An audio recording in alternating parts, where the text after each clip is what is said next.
سوال یہ ہے آج کی مجلس کا کہ یزید کے تعلق سے ہمارا موقف کیا ہونا چاہیے۔ پہلا تھا جناب حسین کی شہادت کے تعلق سے، اب ہمارا موقف ہے کس کے تعلق سے؟ یزید کے تعلق سے۔ میرے بھائیوں، میں پہلے یہ وعدے کر چکا ہوں کہ ہم جناب علی سے محبت کرتے ہیں، لیکن جناب علی سے محبت کا مطلب یہ نہیں ہے کہ امیر معاویہ کو گالیاں دی جائیں۔ ہم جناب حسین سے محبت کرتے ہیں، جناب حسین سے محبت کا مطلب یہ نہیں ہے کہ یزید کو کافر منافق کہا جائے۔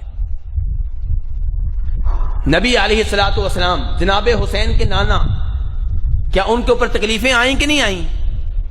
کیا انہوں نے ابو جہل ابو لہب کو گالیاں دی، لعنتیں بھیجی، برا بلا کہا؟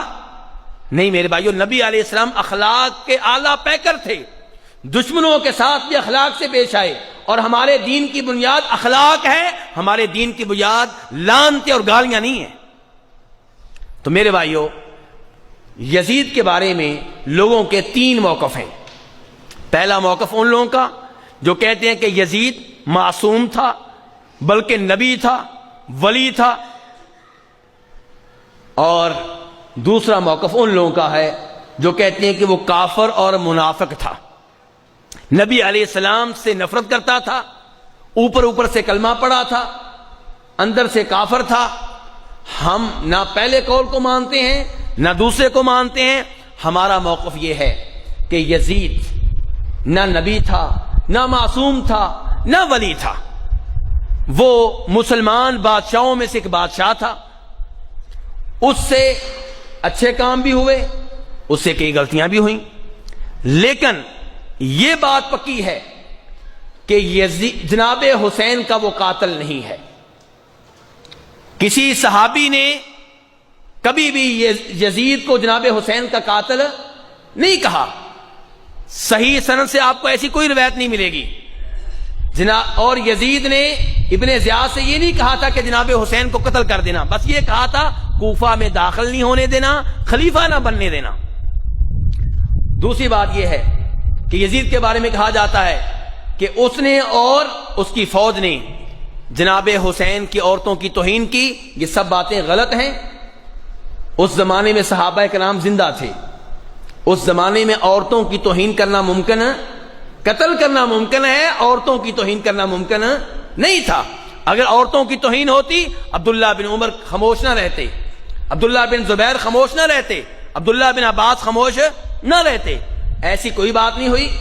ان کی عورتوں کو دمشق میں لے جایا گیا، یزید نے اپنے گھر میں انہیں رکھا، کئی دنوں تک میزبانی کا شرف حاصل کیا، اور جب اسے اطلاع ملی کہ جناب حسین شہید ہو گئے ہیں، وہ روتا رہا، اسے افسوس ہوا، اور جناب حسین کے بیٹے زین العابدین کی بڑی خدمت کی، بڑے احترام سے پیش آیا، اور کئی دنوں اس عظیم خاندان کی میزبانی کا شرف حاصل کرنے کے بعد انہیں مدینہ بھیج دیا عزت و احترام کے ساتھ۔ کئی تحفے تحائف دیے، زین العابدین سے کہا میرے لیے کوئی حکم ہو، کوئی چیز چاہیے ہو آپ مجھے بتائیں۔ اور یہ بات جو کہی جاتی ہے کہ یزید نے جناب حسین کے سر کی توہین کی، یہ بھی غلط ہے۔ ابن زیاد نے یہ ضرور کیا، یزید سے ایسی کوئی چیز ثابت نہیں ہے۔ تو اس لیے میرے بھائیوں، ہم یہ کہتے ہیں کہ یزید مسلمان بادشاہوں میں سے ایک بادشاہ ہے، لیکن لوگ کیا کہتے ہیں؟ جی کافر تھا، منافق تھا، ملعون تھا۔ میرے بھائیوں، پہلی بات تو یہ ہے کہ ایسی کوئی چیز ثابت نہیں ہو سکی جس سے پتا چلے کہ وہ فاسق و فاجر تھا، شرابی تھا، بدکار تھا۔ دوسری بات یہ کہ اگر ثابت ہو جائے تو فاسق و فاجر جو ہے اگر توبہ کرے تو کیا اللہ توبہ قبول فرماتے ہیں کہ نہیں فرماتے؟ جس آدمی نے 100 قتل کیے تھے، کیا اللہ نے اس کی توبہ قبول فرمائی تھی کہ نہیں فرمائی تھی؟ اور میرے بھائیوں، وہ وحشی جس نے سید الشہداء نبی علیہ السلام کے چچا جناب حمزہ کو شہید کیا تھا، جب وہ مسلمان ہو کے آپ کے سامنے آیا تو کیا آپ نے کہا تھا دفع ہو جاؤ، تم ملعون ہو، تمہاری ایسی کی تیسی، تم نے میرے چچا کو شہید کیا؟ نہیں، نبی علیہ السلام نے کہا تھا وحشی تمہارا اسلام میں قبول کرتا ہوں، تم مسلمان ہو، لیکن میرے سامنے نہ آنا، تمہیں دیکھ کے مجھے میرا چچا یاد آ جاتا ہے۔ تو میرے بھائیوں، یہ ہیں نبی علیہ السلام، اور جناب حسین اس نبی علیہ السلام کے نواسے ہیں۔ تو میرے بھائیوں، اگر یہ ثابت ہو بھی جائے کہ یزید فاسق و فاجر تھا تو توبہ کے دروازے کھلے ہوئے ہیں، یہ ثابت کرنا پڑے گا، پہلے یہ ثابت کرنا پڑے گا کہ فاسق و فاجر تھا، پھر یہ ثابت کرنا پڑے گا کہ اس نے توبہ نہیں کی۔ تو میرے بھائیوں، مسلم شریف کی حدیث ہے، ابو داؤد میں بھی آتی ہے کہ دو دوست تھے، آپس میں ایک ساتھ رہتے تھے، ایک بہت نیک تھا اور ایک بہت گنہگار تھا۔ نیک آدمی گنہگار کو سمجھاتا رہتا تھا گناہ چھوڑ دو، بدکاری نہ کرو، جوا نہ کھیلو، سود نہ لو، رشوت نہ لو، لیکن گنہگار گناہوں سے بعد آنے کے لیے تیار نہیں تھا۔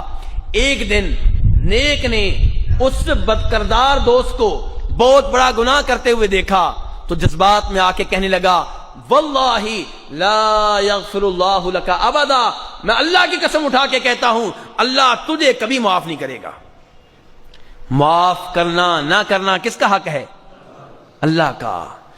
یہ الفاظ بول کے آپ اللہ کے غصے کو دعوت دیتے ہیں۔ حدیث کے الفاظ ہیں، اللہ نے کہا من ھذا الذی یتعلی علی، یہ کون ہے جو میری طرف سے قسم اٹھا کے کہتا ہے کہ میں اسے معاف نہیں کروں گا، جاؤ میں نے اسے معاف کر دیا، تمہیں جہنم میں بھیج رہا ہوں۔ تو میرے بھائیوں، یہ لفظ بول دینا کہ یزید کافر ہے، منافق ہے، جہنمی ہے، یہ بول دینا آسان ہے، قیامت کے روز اس کے نتائج بھگتنا بہت مشکل ہیں۔ اپنی زبان کو لگام دینی چاہیے۔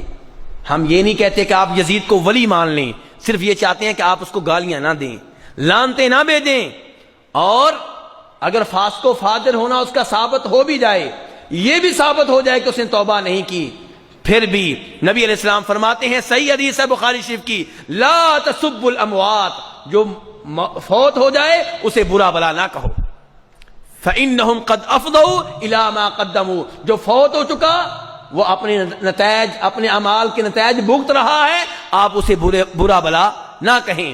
میرے بھائیوں، یزید وہ آدمی ہے جس کے اوپر بخاری شریف کی وہ حدیث چسپاں ہوتی ہے جس میں نبی علیہ السلام فرماتے ہیں میری امت کا وہ پہلا لشکر جو کیسر روم کے شہر قسطنطینیہ کے اوپر حملہ آور ہوگا وہ سارے کے سارے بخشے ہوئے ہیں، اور حافظ ابن کثیر لکھتے ہیں کہ وہ پہلا لشکر جس نے اس شہر کے اوپر حملہ کیا اس کا سربراہ کوئی اور نہیں، خود یزید تھا۔ دیگر علماء کرام نے اختلاف کیا ہے، وہ کہتے ہیں یہ پہلا نہیں دوسرا لشکر تھا، تیسرا تھا، لیکن اگر آپ دوسرا تیسرا بھی مان لیں یہ تو ماننا پڑے گا کہ وہ جہاد کرتا رہا، اس کی قیادت میں صحابہ کرام نے جہاد کیا، ابو ایوب انصاری نے کیا، جناب حسین نے کیا۔ میرے بھائیوں، اگر مان بھی لیا جائے کہ وہ قاتل ہے، فاسق و فاجر ہے، تو میرے بھائیوں ہماری دعائیں، میں اور آپ ہمیشہ یہ دعا نہیں کرتے اے اللہ سارے مسلمانوں کو معاف کر دے، کرتے ہیں کہ نہیں کرتے؟ تو اس میں یزید شامل ہوتا ہے کہ نہیں ہوتا؟ تو کتنے مسلمان ہیں جو کہتے ہیں اللہ مسلمانوں کو معاف کر دے، تو یزید بھی اس میں شامل ہو رہا ہے۔ اور اگر آپ کہتے ہیں کہ یزید اس میں شامل نہیں ہے تو یہ تو آپ بات مانیں گے کہ یزید کے اوپر ایک وقت میں، ایک دن میں ہزاروں لاکھوں لعنتیں ہوتی ہیں، ایسے ہے کہ نہیں ہے؟ اور یہ ساری لعنتیں، یہ ساری گالیاں روز قیامت اس کے لیے نیکیاں بن جائیں گی۔ کیا بن جائیں گی؟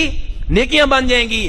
آپ نے وہ حدیث سنی ہوگی جسے کہتے ہیں حدیث مفلس، کہ روز قیامت ایک آدمی آئے گا اس کے پاس بڑی نیکیاں ہوں گی، لیکن جب وہ اللہ کے دربار میں پہنچے گا، اللہ کی عدالت میں پہنچے گا، دوسرے لوگ پہنچ جائیں گے، کوئی کہے گا یا اللہ اس نے مجھے گالیاں دی تھیں، کوئی کہے گا میری زمین کے اوپر قبضہ کیا تھا، کوئی کہے گا مجھ سے قرض لے کے پیسے دبا گیا تھا، کوئی کہے گا میرے اوپر الزام و تہمت لگائی تھی۔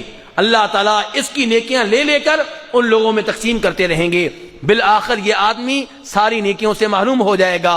دعوے دار اب بھی موجود ہوں گے، ان کے گناہ اس کے اوپر لاد دیے جائیں گے اور پھر اسے جہنم کی آگ میں پھینک دیا جائے گا۔ میرے بھائیوں، یہ لعنتیں یزید کے لیے نیکیاں بن رہی ہیں، اس لیے ہم یہ نہیں کہہ سکتے کہ وہ قیامت کے روز جنتی ہوگا یا جہنمی ہوگا، اللہ بہتر جانتا ہے، اس کا معاملہ اللہ کے سپرد کر دیں۔ اگر آپ دعا کر سکتے ہیں تو اچھی بات ہے، اگر آپ سمجھتے ہیں کہ گنہگار ہے تو دعا کریں، اے اللہ اس گنہگار کو معاف کر دے۔ گنہگار کو دعاؤں کی زیادہ ضرورت رہتی ہے ان کے مقابلے میں جو گنہگار نہیں ہیں۔ اور اگر آپ دعا نہیں کرتے تو کم از کم لعنتیں نہ بھیجیں۔ آپ کی لعنتوں کا اثر امیر معاویہ کے اوپر بھی پڑتا ہے، پھر امیر معاویہ کے ساتھ ساتھ دیگر صحابہ کرام کے اوپر بھی پڑتا ہے۔ اللہ تبارک تعالی ہمیں صحابہ کرام سے صحیح معنوں میں محبت کرنے کی توفیق عنایت فرمائے۔